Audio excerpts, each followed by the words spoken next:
Your Six Tech. Today in this video I'm going to show you how to add more controllers to your Nintendo Switch so you can play games like Super Smash Brothers or something like that.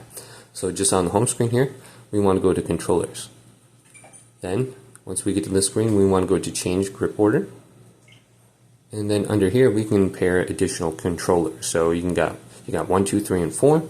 So maybe you got like multiple Joy-Con controllers. You want to put the controller into the sync mode. So hold down this button right here.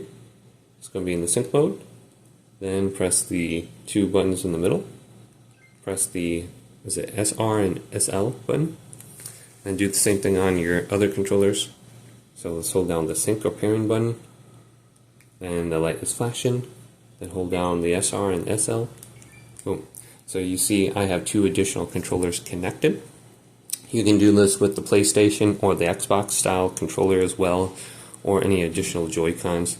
Just hold down the sync button and then you should be good to go. So now I have to press this button and I can go back to my game and I can start playing, and I can play 2-player, 3-player, 4-player, or even split screen on my Nintendo Switch now.